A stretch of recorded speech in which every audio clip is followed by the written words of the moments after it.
Childhood.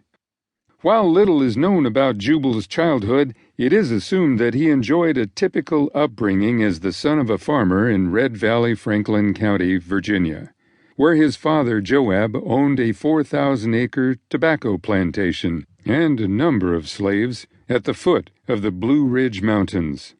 From early boyhood until he was 16 years of age, Jubal benefited from attending the best schools in the region. Jubal attended academies at Lynchburg and Danville, Virginia, receiving the standard instruction in dead languages and elementary mathematics.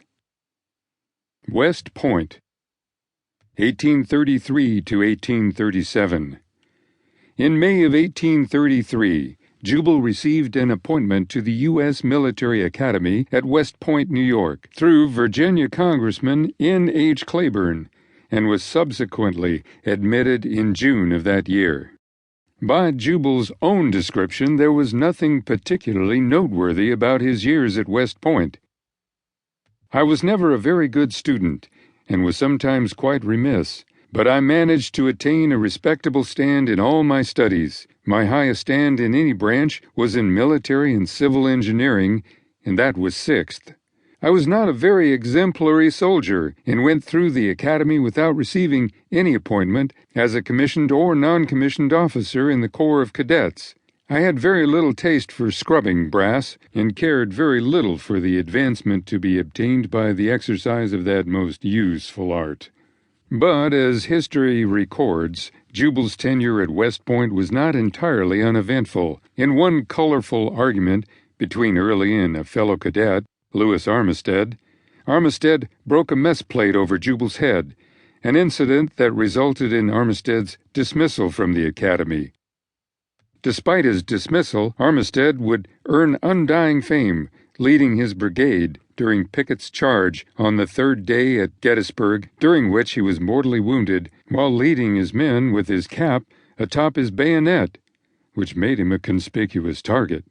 Though they didn't know it at the time, the West Point classes of those days would later become known for the prominent Civil War generals who went to school together and graduated. In 1846, a shy kid named Thomas Jonathan Jackson made few friends and struggled with his studies, finishing 17th in his class 15 years before becoming Stonewall, while George Pickett was more preoccupied with playing hooky at a local bar before finishing last in the same class as Jackson. The class of 1846 also included A.P. Hill, who was already in love with the future wife of George McClellan, a young prodigy who finished 2nd in the class of 1846. Years earlier, a clerical error by West Point administrators ensured that Hiram Ulysses Grant forever became known as Ulysses S. Grant.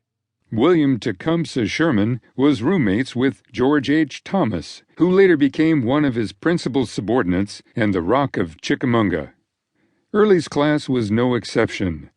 Among those graduating in Jubal's class were Braxton Bragg, John C. Pemberton, Arnold Elzey, and William H. T. Walker, all destined for the Confederate Army. Early also attended West Point with John Sedgwick, Joseph Hooker, and William H. French, who would all have prominent commands in the Union Army of the Potomac. Early was also at West Point with other future Civil War generals, including P.G.T. Beauregard, Richard Stoddard Ewell, Early's corps commander at Gettysburg, Edward Johnson, Irvin McDowell, and George Meade, who commanded the Army of the Potomac at Gettysburg. Early graduated in June 1837, ranked 18th out of 50 cadets, but he was not immediately commissioned. While the whole of his class received appointments in the United States Army shortly after graduation, Jubal was among a few who had to further prove themselves during a probationary period. Ultimately, he was only commissioned because the Indian War in Florida had resulted in a number of resignations and deaths. Jubal was appointed second lieutenant in the 3rd U.S. Artillery, assigned to Company E.